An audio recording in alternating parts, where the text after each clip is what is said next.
Hindi niya inakalang ganoon pala ang tunog ng puso na nabibito. Isang gabi sa Cebu, habang papalubog ang araw at kulay kehel ang kalangitan, nakita ni Mara Elena ang isang lalaking tila hindi bagay sa maingay na terminal ng jeepney. Nakaupo siya sa dulo, puting polo na hindi bagay sa alikabok ng kalsada at may mga matang parang may hinahanap o tinatakasan. Ang pangalan niya, Daniel. At sa unang saglit na nagtagpo ang mga mata nila, may kakaibang kilabot na dumaan sa balet. Hindi takot, kundi yung uri ng pakiramdam na parang may malalim na kwentong nakasilid sa katahimikan ng isang estranghero. Lumapit siya dahil may nahulog na maliit na notebook mula sa bag ng lalaki. Nang iniabot niya ito, sandaling nagdikit ang mga daliri nila at para ba may dumaan na malamig na hangin sa pagitan nila kahit mainit ang dabi. Salamat, sabi ni Daniel, pero may bakas ng pag-aalinlangan sa boses niya. Tila may isa pang salitang gustong sumabay ngunit pilit niyang nilulunok. Sa sandaling iyon, nakakita si Mara Elena ng munting piraso ng pagkabasag sa likod ng anyo nitong maamo. Isang pirasong nag-imbita sa kanya na tumingin pa ng mas malalim. Aguwi niya. Dala niya ang amoy ng kalsadang basa sa ulan, ang alingaw-ngaw ng mga ingay na karaniwan niyang hindi pinapansin, at ang alaala ng lalaking tila nagmula sa mundong mas marangya kaysa sa kanya. Pero sa kabila noon, ramdam niyang may bigat sa balikat nito, parang bata na lumoking laging may mata ng ibang tao sa likod niya. Hindi niya alam kung bakit, pero naalala niya ang notebook. Bakit ganoon kapulido ang cover? Pero bakit po ng mga guhit at salitang parang pasigaw ang pagkakasula? Lalo na yung isang linya, kapag oras na, kailangan ko nang pumili. Sino ang pinipili niya? Sino ang iniiwasan niya? Nakatulog si Mara Elena na hindi mapakali. Dala ang tanong na pilit kumakatok sa isipan niya. Kinaumagahan, nakita sila muli, parang sinadya ng kapalaran. Sa plaza ng Fuente Osmeña, nakita niya si Daniel na nakatayo, nakatingin sa fountain na parang may inaalalang mahalagang alaala. Nang lumapit siya, nginityan siya nito, mahiyain ngunit may init. Sa sandaling iyon, tila lumambot ang hangin sa paligid nila at isang emosyon na hindi niya inaasahan ang tahimik na tumubo sa dibdib niya. Naglakad sila sa kahabaan ng Colon Street at doon nagsimulang magbukas ng kaunti ang lalaki. Hindi pa masyado, pero sapat para maramdaman ni Mara Elena ang patagong sakit. Nabanggit niya na galing siya sa Manila, pero hindi niya binanggit na ang apelidong dala niya ay kilalang-kilala sa Makati, isang pangalang iniiwasan niyang sabihin, parang sumpang hindi dapat mabanggit.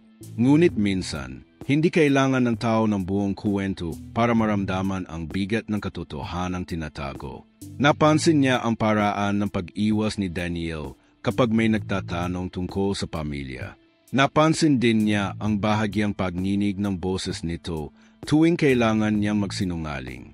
Habang naglalakad sila, sumabay ang ulan, hindi malakas, parang sinedyang ambunan lang, sapat para bigyan ang eksena ng malabong ningning sa bawat ilaw sa kalsada.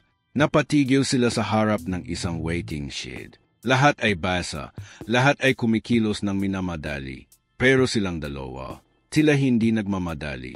Sa ilalim ng ulan, sinabi ni Daniel, minsan hindi natin pinipili kung saan tayo isinilang. Pero pwede nating piliin kung saan tayo magiging totoo. At pagkatapos sabihin iyon, bigla siyang tumingin sa malayo, para bang may nakikitang hindi dapat makita ni Mara Elena. Muling bumalik ang hangin na may daladalang lamig ng hiwaga. Sino ang tinitingnan niya? Sino ang iniiwasan niya? May humihigpit na sikmura ni Mara Elena, hindi dahil sa takot, kundi dahil sa pakiramdam na parang may kumakaluskos sa likod ng kuwento nila. Isang kaluskos na hindi pa dapat marinig, ngunit naroon na, nakabantay. Pagkauwi niya, hindi siya mapakali. Tila hindi sapat ang ilang oras na magkasama sila para makilala ang lalaking ito. At sa bawat oras na lumilipas, tarang lumalalim ang distansya na dapat ay hindi naman lumalalim. Parang may pader na hindi nakikita, pader na hindi pa niya alam kung gawa ba sa hiya, gawa sa isang mundong hindi siya kasali. Kinagabihan, nang isara niya ang ilaw sa kwarto, bigla niyang naalala ang notebook, ang pahina na pun ng guhit, Ang pahina na puno ng kaba. Ang pahina na nagsasabing kailangan niyang pumili, pero hindi sinabing ano ang pagpipilian niya.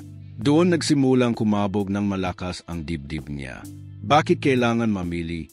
Sino ang mawawala kapag pumili siya? At sa mismong sandaling iyon, bago siya tuluyang makatulog, may isang larawan ang biglang sumulpot sa isip niya, si Daniel. Nakatingin sa kanya habang bumababa ang ulan at sa likod niya. Isang anyong hindi niya makilala, nakasilip mula sa anino. Kung ikaw ang nasa lugar niya, ano sa tingin mo ang tinatakasan ng lalaking iyon? Ilagay mo rito sa ibaba sa mga komento ang hula mo. Hindi inaasahan ni Mara Elena ang biglaang pag-ikot ng kanyang mundo matapos ang unang mga linggo ng pag-iibigan nila ni Daniel. Mula sa simpleng paglalakad sa pampang ng Mactan hanggang sa munting proposal sa ilalim ng punong akasya sa Plaza Magalhães, ang bawat sandali ay tila hiyas, mga ilaw na kumikislap sa ibabaw ng dagat. Ngunit sa likod ng mga ngiti ay may tahimik na pag-igting. May mga tanong na hindi binabanggit at mga tingin na pinipili ang tamang sagot. Sa bawat gabi na magkasama, sila'y tumitibok ang puso niya ng mas mabilis. At sabay naman tumitigil ang damdamin niya kapag may kumikislap sa mata ni Daniel na parang may binubulong na lihim na hindi maabot. Isang hapon, inimbitahan siya ni Daniel sa isang maliit na hapunan sa Lahog. Isang lugar na puno ng amoy ng adobo at ng singaw ng bagong luto. Doon unang nasilayan ni Mara Elena ang kakaibang anyo ng mundo ni Daniel. Mga pag-uusap na may nakatagong tono, mga ngiti na tila inihahain para sa publiko pero kumukupa sa likod ng mga pintuan. Ipinakita ni Daniel ang ilang larawan, mga retreto sa dingding na pinagdidikitan ng mga seremonya sa Makati, mga relo na tila sumasalamin ng oras ng isang pamilya na maingat sa reputasyon. Nang magtanong ang kanyang buntong hininga, narinig niya sa sarili ang pagnanais na maging bahagi ng eksenang iyon, ngunit may maliit na bungkos sa kanyang dibdib na nag-aalangan. Dinala siya ni Daniel sa malaking pinto ng isang tahanan na hindi tulad ng kanya. Malawak, may mga kurtinang mabigat at mga halimuyak ng pabango na hindi pangkaraniwan sa kanilang kalye. Donna Corazon ay lumabas na may puting damit na perpekto at ang bawat kilos niya ay pinag-iingat. Magandang gabi, bati nito, at ang tinig ay maganda ngunit malamig, parang salamin na nakaapat sa sikmura. Habang nag-uusap, napansin ni Mara Elena na ang mga tanong ni Donna Corazon ay hindi basta malambing na pagtatangkang makipagkilala. Ito ay pagsusulit, mga tanong tungkol sa pinagmulan, edukasyon, at trabaho na tila sinisiyasat ang pagkakapante-pante ng dugo. Sa isang iglap, ang hapunan ay naging larangan ng pagsusuri, at ang bawat tugon ni Daniel ay may dalang pag-aatubili. Pagkatapos ng hapunan, sa paglalakad pabalik sa jeepney, naramdaman ni Mara Elena ang bigat ng salitang hindi binanggit. Sa tabi niya, si Daniel ay tahimik. Ang mga daliri niya ay naglalaro sa ilalim ng upuan na para bang may hinahanap na sagot sa pagitan ng laman ng bulsa at ng hangin. Sa isang sandali, himinto siya at tumingin sa kanya. Ang mga mata ni Daniel ay tila naglalaman ng dalawang mundo. Ang mundo ng pag-ibig na ipinapakita sa kanya at ang mundo ng ina na may kapangyarihang magpesya ng kapalaran. Sa jeep, ang mga ilaw ng kalsada ay gumuhit ng mga anino sa mukha nila at bawat pagtili ng ilaw ay nagbukas ng tanong. Hanggang saan ang handang ipaglaban ng lalaki ang pag-ibig na dahan-dahang lumalago? Sa mga sumunod na araw, may mga maliit na senyales na hindi basta mapapansin ng sinumang hindi marunong magsyuri, mga tawag na hindi sinasagot, mga pag-alis na hindi ipinaliwanag, at isang lalaki na tila mahilig magparada sa tapat ng bahay nila sa gabi, tumitili lang at nanonood. Nang tanungin ni Mara Elena, ngumiti lang si Daniel at nagsabing, wala iyon, subalit ang ngiti ay may katabing pag-aalangan na parang nagtatangkang itago ang isang mapait na pilat. Isang umaga, may natagpuang liham sa mesa ng kusina, walang return address, mga pangungusap na pininturang mapanlin lang tungkol sa mga utang at mga pangalan na hindi niya kilala. Ang liham ay parang panimula ng isang malalim na usapin na hindi pa nila napag-uusapan. Sa isang gabing malamig at maulan, naglakad sila sa kahabaan ng Osmeña Boulevard at huminto sa isang maliit na tindahan ng kap. Ang boses ni Daniel ay naging maliit at mabilis, himina at muling tumindig. May mga bagay akong dapat ayusin, ani niya sa pagitan ng paghinga. Hindi nagsalita ng kabuuan ang lalaki, para may piraso ng usapan na naubo sa kanyang lalamunan bago niya ito maibigay. Sa pagtingin ni Mara Elena, nakita niya ang isang takot na hindi tungkol sa pagkawala ng pag-ibig, kundi sa posibilidad na ang pag-ibig ay magiging dahilan ng isang malalim na pagkalugmok sa buhay nila. Ang puso niya ay kumulog sa kahabaan ng tindahan, at ang tanong sa isip niya ay lumoki. Kapag ang mundong pinanggalingan ng isang tao ay handang sumugat sa relasyon, sino ang magtatanggol? Bago natin ipagpatuloy ang kuwento, ang sandali kung kailan ang lakas ng unang pamilya ay magbubunyag ng tunay na lawak ng balakid, gusto kong malaman. Saang lungsod ka nanonood? I-type ang pangalan ng iyong lungsod sa mga komento sa ibaba. Baka doon na ang susunod na kwento. Ang paanyaya ni Daniel na bumisita sa bahay ay sinabi niyang payak lamang, mga simpleng hapunan para magpakilala. Ngunit ang silid na sinalihan ni Mara Elena ay tila may mga pader na mas malamig kaysa sa hangin sa labas. Si Donna Corazon ay pumayapaya, may puting kurtinang maingat ang pagkakaayos. Ang bawat kilos niya ay may bigat. Sa unang tanong pa lang, naramdaman ni Mara Elena na ang presensya niya ay sinusukat. Pinapesya kung kasya ang kanyang salita at shoot. Hindi iyon ang nararapat. Habang umaagos ang gabing puno ng mga sopas at mga puteheng inihain na maingat, napansin niya na ang mga tanong ay hindi lamang tungkol sa trabaho o pamilya. Ang mga tanong ay may layuning alamin kung ano ang dalang dignidad at pinanggagalingan. Isang mensahe ang dumadaloy sa bawat pangungusap. Hindi lahat ng pag-ibig ay katumbas ng pahintulot. Si Daniel, na dati nagliliwanag kapag kasama si Mara Elena, ay humihina sa harap ng ina. Ang kanyang mga ngiti ay nagiging mekli at ang mga kamay ay hindi na kumikilos ng malaya. Sa bawat sandali na sinusubukan niyang ipagtanggol ang kanilang pagpili, may bakas ng pag-aalangan na tumatago sa kanyang tindig, parang tao na alam niyang may habol na hindi pa niya nasasabi. Umalis sila ng bahagya na may bakas ng hiya sa labi. Sa labas, ang mga ilaw ng gabi sa Cebu ay kumikislap na parang mga bituing mahihina. At habang naglalakad, nagtanong si Mara Elena ng diretso, bakit hindi pa niya nakikilala ang pamilya noon? Ang sagot ni Daniel ay maikli, may komplikasyon. Ngunit hindi niya ipinaliwanag ang sukat nito. Ang kanyang pag-iwas sa salita ay nag-iwan ng agwat, isang gap na umusbong bilang isang maliit na liwanag na gustong maabot, subalit naipit. Lumipas ang mga araw at may mga maliliit na pangyayari na unti-unting nagpapakita ng kulay ng totoong mundo nila. May mga bulong-bulong sa simbahan, may mga tingin sa mga pagtitipon na gustong maging bahagi ng larawan ngunit hindi pumapasa sa frame. Isang liham ang dumating na nagbabanggit ng isang pondo at isang testamento. Maliit ang papel nito, ngunit ang epekto ay malaki. Parang maliit na butil ng asin na, kapag naparami, tinatanggal ang tamis sa sopas. Ang pangalan ni Daniel ay lumilitaw sa dokumento bilang bahagi ng isang usapin na dapat pag-usapan. Pagbalik nila sa mansyon ng pamilya, napuno ng portrait ang mga dingding, mga mukha na tila nagmamatiyag sa bawat kilos. Ang mga tauhan ay naglalakad na parang may sinasabi ang kanilang mga yapak. Donna Corazon, sa likod ng fireplace, naglatag ng papel at tiningnan ang anak niya. May pamantayan ang pamilya. Ang sinabi niya ng banayad, ngunit ang salita ay may matalas na gilid. Kailangan nating pag-isipan kung ano ang magiging kabutihan ng lahi. Sa mga mata ni Mara Elena, ang pahayag na iyon ay hindi pag-aanyaya kundi hatol.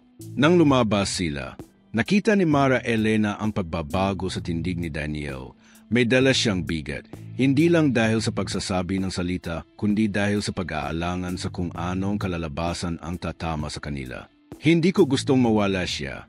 Pagmamakaawa niya sa hangin, ngunit ang pag-iyak ng puso ay hindi sapat na sandeta laban sa mga daang itinakda ng dugo at dokumento. Ang problema ay lumampas sa pagitan ng dalawang tao. Ito ay usapin na may mga tuntunin at parusa. Pag-uwi, natagpuan ni Mara Elena ang sarili na nag-iisa sa kwarto. Pinipilit intindihin kung saan siya nababagay sa mundong iyon. Hindi ba't ang pag-ibig ay dapat magdulot ng lakas, hindi ng tanikala? Ngunit may tanikala nang nakatali sa paligid ng pag-ibig nila. Hindi gawa sa bakal ngunit gawa sa inaasahan at titulong pinahahalagahan.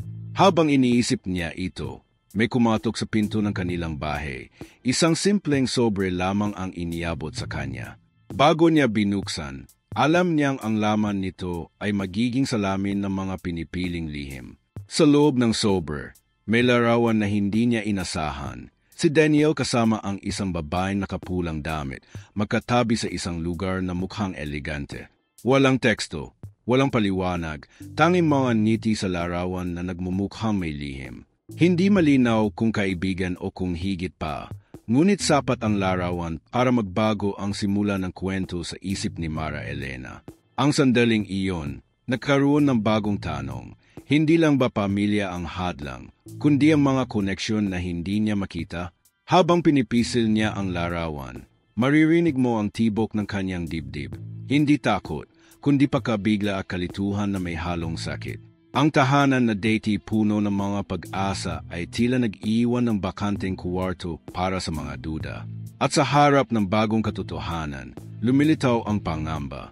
Kung ang pag-ibig ay kailangang ipiloto sa pamamagitan ng permiso ng iba, ano ang halaga ng panata sa puso? Isang maliit na piraso na impormasyon lamang, isang liham, isang larawan, ang kailangan para magdulot ng kainaman sa loob ng dalawang tao. Sa pagpasok ng gabi, isang bagong tanong ang humahamon. Sino ang tunay na magpapasya sa kapalaran ng pag-ibig nilang dalawa? Ang araw ng kasal ay dumating ng may kakaibang timpla ng saya at tensyon. Sa isla ng Bohol, sa ilalim ng mainit ngunit banayad na sikat ng araw, naghanda ang maliit na simbahan sa tabi ng dagat. Ang mga bulaklak ay puti at rosas ang kulay. Ang bawat petal ay parang lihim na nakatago sa hangin. Mara Elena, nakashoot ng simpleng puting gown na kumikislap sa sikat ng araw, ay may halong kaba at pananabik. Hindi lang ito basta pagdiriwang. Bawat ngiti at tingin ay may dalang pasanin. Si Daniel naman, nakabarong Tagalog, ay tila handang yakapin ang lahat, ngunit may liwanag sa mga mata niya na hindi maabot ng sinuman. Parang may bahagi ng puso niya na pinipilit itago. Ang mga kaibigan at pamilya ay nagtipon sa paligid, at bawat isa ay may hawak na ngiti at mga lihim. Si Donna Corazon, nakaupo sa harap, ay maayos ang postura, mukha'y may nahon ngunit malamig. Habang naglalakad si Mara Elena papunta sa altar, naramdaman niya ang bawat titig ng tao. Hindi lahat ay may kasamang ngiti. May mga mata na nagtatala, nagbabante, at ang ilan ay nagtatago ng mga lihim na hindi niya alam. Ang dagat sa likuran ay kumikislap sa liwanag ng araw at sa bawat hampas ng hangin, parang pinapaalala nito na may puwersa sa mundo na hindi nila kontrolado. Habang nagsusumpaan sila, ang mga salita ni Daniel ay puno ng init, ngunit sa bawat sandali ay tila may pag-aatubili. Napansin ni Mara Elena ang bahagyang pag-igting ng mga daliri ni Daniel sa kamay niya. Hindi lamig ng galit, kundi tensyon ng lihim. Sa sandaling iyon, bawat mata ay nakatingin, bawat ngiti ay may nakatagong mensahe.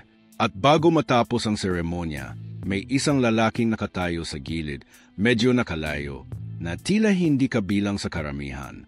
Ang kanyang anyo ay pamilyar ngunit hindi kilala, at sa kanyang mga meta, para may mensahe na hindi dapat makita ni Mara Elena.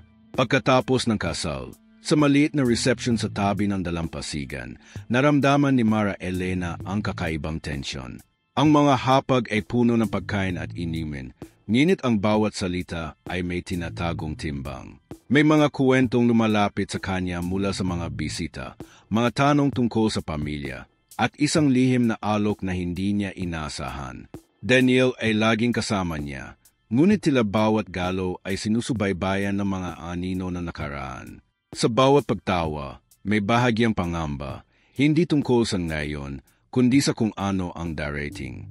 Habang gabi na, naglakad sila sa baybayin, pinapawi ang tensyon ng dagat at malamig na simoy ng hangin. Ngunit sa bawat hakbang, May isang hindi inaasahang tanong na bumabalot sa isip ni Mara Elena. Bakit tila may puwang sa pagitan ng mundo nila at ng mundo ng pamilya ni Daniel na hindi pa niya nasusulyapan? May larawan sa isip niya ng lalaking nakita sa kasal. Ang kanyang titig ay tila nagbubunyag ng lihim na hindi handa. Si Daniel, nakatingin sa alon, ay hindi alam na naramdaman ni Mara Elena ang agwat na iyon. Isang puwang na maaaring lumoki sa oras ng pangungusap. Sa gitna ng paglalakad, isang liham ang dumating sa kanya mula sa isang hindi kilalang taong nagbabante sa kanilang kasal.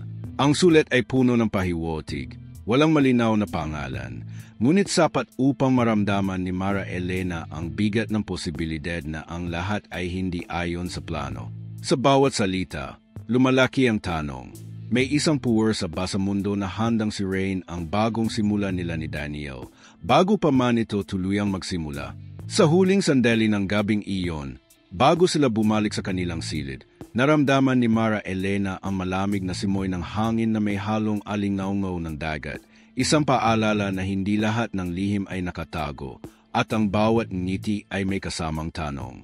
Ang tanong na lumilitaw sa kanyang isip. Kapag ang mundo ay handang humarurot sa pag-ibig, sino ang tunay na magtatakda ng kanilang kapalaran? Pagkatapos ng seremonya sa Boho, ang simoy ng dagat ay nagdala ng malamig na halimuyak sa loob ng bagong tahanan ni Daniel sa Makati. Ang kanilang unang linggo bilang mag-asawa ay puno ng halo-halong emosyon, kasiyahan, kaba at tahimik na pangamba. Sa bawat hakbang sa malalaking silid na puno ng antigong muebles at mamahaling kurtina, ramdam ni Mara Elena ang bigat ng nakaraan ni Daniel na hindi niya nakikita. Ang bawat litreto sa pader, bawat orasan na tila sumusukat ng oras sa kanilang relasyon ay nagtataglay ng mga kwento na hindi niya pa naiintindihan, ngunit ramdam ang kanilang presensya sa bawat sulok ng bahay. Sa bawat pagkakataon na sinubukan niyang makipag-usap tungkol sa hinaharap, napansin niya ang pag-aalangan sa meta ni Daniel, hindi dahil sa pagdududa sa pag-ibig niya, kundi sa tekot sa mga tinatagong puwersa ng pamilya. Isang hapon, habang nag-aayos siya ng mga bulaklak sa sala, tumunog ang telepono. Ang tawag ay mula sa isang hindi kilalang numero, at ang tinig sa kabilang linya ay mahinahon ngunit may halong pagbabanta. Hindi mo pa aalam. Pero ang pamilya ay may plano na hindi mo asahan. Napakadilim ng kanilang boses at parang bawat salita ay may bigat na bumagsak sa dibdib ni Mara Elena. Hindi siya makasagot ng diretso at ang telepono ay naging isang simbolo ng hindi nakikitang presensya bumabalot sa kanilang bagong simula.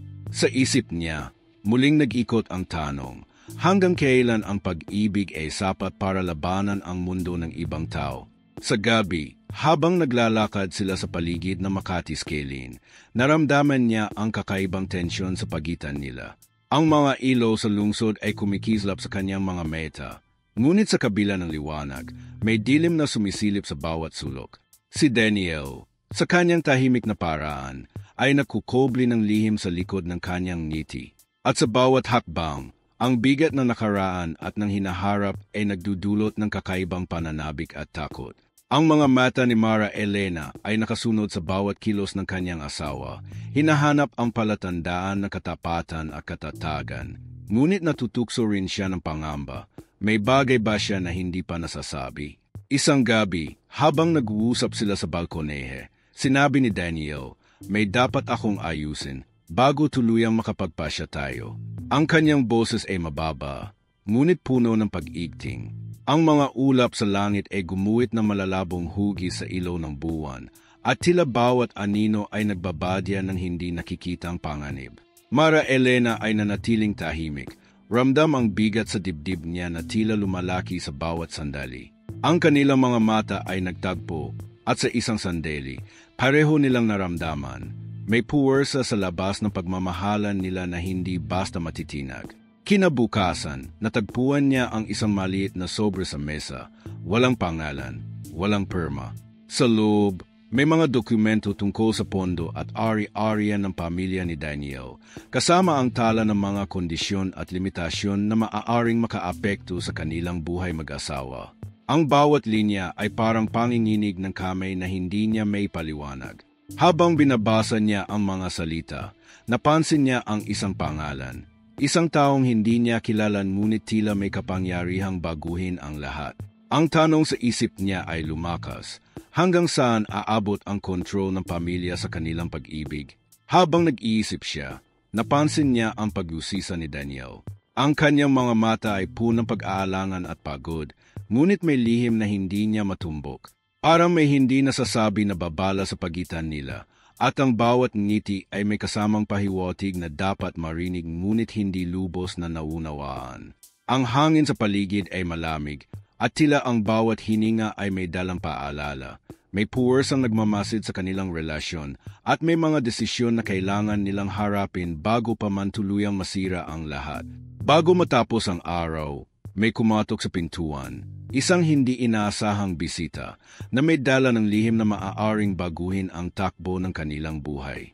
Ang meta ni Mara Elena ay kumikislap ng kuryosidad at takot sapagkat naramdaman niya ang unti-unting pagbukas ng pinto sa mga nakatagong katotohanan. At sa sandaling iyon, bago niya mabuksan ang pinto, naramdaman niyang ang mundo ng pamilya at ng pag-ibig ay magtatagpo sa isang punto na hindi pa niya alam kung anong magiging resulta. Ang araw ng pagkakaalitan ay nagsimula sa simpleng mensahe, isang email na dumating sa inbox ni Mara Elena habang nag-aayos siya ng mga dokumento sa kusina ng kanilang bahay sa Makati. Ang mensahe ay mula sa opisina ng pamilya ni Daniel. Maayos ngunit malamig ang tono. May nakalaang pagpupulong sa susunod na linggo at lahat ng desisyon ay kailangang dumaan sa pahintulot ng ina ni Daniel. Hindi malinaw kung ano ang eksaktong nilalaman, ngunit ramdam ni Mara Elena ang bigat ng bawat salita. Ang kanyang mga kamay ay nanginginig, hindi dahil sa lamig, kundi sa damdamin ng pagkabigla. Ang pag-ibig nila ay biglang nahaharap sa mga hangganan na hindi niya inaasahan. Sa hapagkainan, naramdaman niya ang pagbabago sa mga kilos ni Daniel. Ang kanyang dating malambing at masiglang pag-uusap ay napalitan ng maikling sagot at pag-iwas sa mata ni Mara Elena. Ang kanyang mga galaw ay tila sinusubukang takasan ang tensyon, ngunit bawat hakbang ay nagpapakita lamang ng lalim ng hidwaan sa pagitan ng kanyang obligasyon sa pamilya at ng pagmamahal kay Mara Elena. Sa bawat sandali, ramdam ng batang babae ang tensyon na lumalalim. Isang puwersang hindi nila kontrolado, ngunit nakakaapekto sa bawat kilos at salita sa loob ng tahanan. Isang gabi, habang naglalakad sa kahabaan ng Bonifacio High Street, himinto si Daniel sa ilalim ng isang streetlight. May mga bagay na dapat kong ipaliwanag, pero hindi ko alam kung paano sisimulan. Wika niya, habang ang liwanag mula sa ilaw ay gumuhit na mahabang anino sa sahig. Sa mga mata niya, may halo ng pag-aalangan at sakit. Si Mara Elena, nakatitig sa kanya, ay ramdam ang bigat ng bawat salita. Ang mundo sa paligid nila ay tila nagiging mabigat. Ang mga tao at kotse sa paligid ay parang nagiging background lamang sa kanilang pribadong eksena ng pagkakawatak-watak. Kinabukasan, natagpuan niya ang mga lihim na sulat na itinago sa opisina ni Daniel, mga dokumento tungkol sa mga transaksyon, mga pangalan ng taong may kapangyarihang pumigil sa kanilang kasal, at mga tala tungkol sa mga testamento at pamana. Ang bawat linya ay naglalaman ng panganib na hindi niya palubos na naunawaan. Napagtanto niya na ang kanilang relasyon ay hindi lamang laban ng dalawang puso, kundi laban din sa isang sistemang pinagsisikapang kontrolin ang lahat. Ang takot na iyon ay nagbukas ng isang bagong pinto sa kanyang isip. Ano nila ipagtatanggol ang pagmamahalan nila kung ang bawat hakbang ay sinusubaybayan? Sa susunod na gabi, dumating ang isang mensahe mula sa isang kilalang abogado ng pamilya. Isang paanyaya na parang simpleng tawag ngunit puno ng intensyon. Kailangan nating pag-usapan ang kinabukasan ng inyong relasyon, sabi ng mensahe. Ang tono nito ay may halong pagbabanta at sapat na iyon upang bumangon ang damdamin ni Mara Elena. Isang halo ng kaba, takot at determinasyon. Napagtanto niya na hindi sapat ang pag-ibig, kailangan din nila ng lakas, tapang at strategiya para labanan ang hindi nakikitang puwersa na naglalayong si Rain ang kanilang kasal bago pa man ito tuluyang magsimula. Habang nag-iisip siya sa sala, napansin niya ang kakaibang liwanag mula sa larawan sa dingding. Si Daniel kasama ang babaeng nakita niya sa lihim na dokumento. Ang larawan ay tila may pahiwatig, hindi malinaw ngunit sapat upang pukawin ang damdamin niya. Ang kanyang puso ay kumulog, ngunit may kasamang pangamba. Kung ang nakaraan ay handang lumusot sa kasalukuyan, aano niya mapapanatili ang kanilang pagmamahalan? Ang bawat tanong ay nagtataas ng tensyon. Bawat sagot ay lumalalim sa mga misteryo ng pamilya ni Daniel, at bawat hakbang ay nagdudulot ng pangamba na may paparating na hindi niya handang harapin. Sa huling sandali bago matapos ang gabi, habang pinapawi niya ang kanyang iniisip sa pamamagitan ng pagtingin sa bintana, naramdaman niya ang malamig na simoy ng hangin na may dalang kakaibang pahiwatig. Isang bagay ang paparating, isang desisyon, isang lihim, isang tao na magtatakda ng daloy ng kanilang relasyon sa paraang hindi niya inasahan. At sa sandaling iyon, hindi niya alam kung ang pag-ibig ay magiging sapat upang labanan ang lahat ng hadlang na nakaharap sa kanila.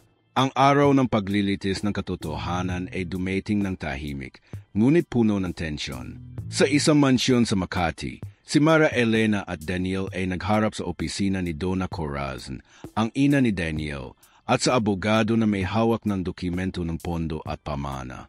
Ang silid ay malaki. May dingding na puno ng antigong retreto ng pamilya. Bawat mata ay tila nagmamasid sa bawat kilos ng mag-asawa. Ang ilaw mula sa malaking bintana ay pumapaloob sa sahig, gumuhit ng anino ng bawat galaw, at sa bawat hakbang. Ramdam ni Mara Elena ang bigat ng desisyon na nakatambak sa kanila. Donna Corazon ay nakaupo sa harap. Ang kanyang tindig ay mahinahon ngunit matalim, parang baga sa ilalim ng lamig. Alam namin ang inyong pagmamahalan. Wika niya sa tinig na puno ng pag-aalangan. Ngunit ang pamilya ay may mga alituntunin at obligasyon na hindi natin maaaring iwaksi. Ang bawat salita ay parang patalim, hindi sugat na haleta, ngunit sapat upang kumilig ang puso ni Mara Elena sa kaba. Si Daniel, na dating malakas sa tabi niya, ay tila napabagal, inipilit hawakan ang kamay niya, ngunit may bakas ng pangungulila sa meta, isang pag-iyak na hindi niya kayang ipakita sa harap ng ina. Habang nagpapatuloy ang usapan, napansin ni Mara Elena ang maliliit na galaw ng abogado, mga lihim na tanda na may mas malalim pang plano sa dokumento kaysa sa nakalagay sa papel. Ang kanyang isip ay nagtatanong, ano ang mga bagay na hindi sinasabi? At hanggang saan aabot ang kontrol ng pamilya? Bawat pangungusap ay may dalang bigat. Bawat sagot ay may nakatagong halimaw sa pagitan ng mga linya. Sa loob ng silid, parang huminto ang mundo. Bawat sandali ay nagiging labis na mabigat, at bawat ngiti ay may tinatagong hiwaga. Paglabas nila, naglakad sila sa kahabaan ng Avenue of Stars sa Makati. Ang ilaw ng lungsod ay kumikislap sa mata ni Mara Elena. Ngunit sa kabila ng liwanag, ramdam niya ang anino ng nakaraan, mga dokumento, lihim, at mga koneksyon na hindi pa niya lubos na naunawaan. Daniel ay tahimik, nakatingin sa distansya, at sa bawat hakbang, ramdam ni Mara Elena ang paghahati ng dalawang mundo, ang mundo ng pagmamahal nila at ang mundo ng obligasyon na ipinataw ng pamilya. Sa gabi, habang nakaupo sa balkonehe ng kanilang silid, natanggap ni Mara Elena ang isang lihim na mensahe mula sa isang kaalyado ng pamilya. Ang mensahe ay malinaw ngunit puno ng implikasyon. May nakahandang balak na maaaring ilapit sa kanya ang isang desisyon na hindi niya inaasahan. Ang kanyang dibdib ay kumulog, hindi sa takot, kundi sa bigat ng pangunawa. Ang kanilang pagmamahalan ay hindi lamang laban ng dalawang puso, kundi laban sa buong sistemang nagtatangka kontrolin ang kanilang kapalaran. Bago matapos ang gabi, isang larawan ang lumitaw sa kanyang isip, si Daniel. May hawak na sulat na hindi niya maunawaan, at sa likod ng kanyang meta, may halong pag-aalangan at panlilinlang na hindi pa niya nasusulyapan. Ang bawat hakbang, bawat titig, bawat lihim na mensahe ay nagsisilbing paalala. Ang pag-ibig nila ay nasa bingit ng isang malaking pagbabago, at ang desisyon ay hindi lamang para sa kanila kundi para sa lahat ng konektado sa mundong iyon. Ang tanong na bumabalot sa isip ni Mara Elena, kung ang pagmamahal ay may presyo, handa ba siyang bayaran ang lahat bago tuluyang masira ang lahat?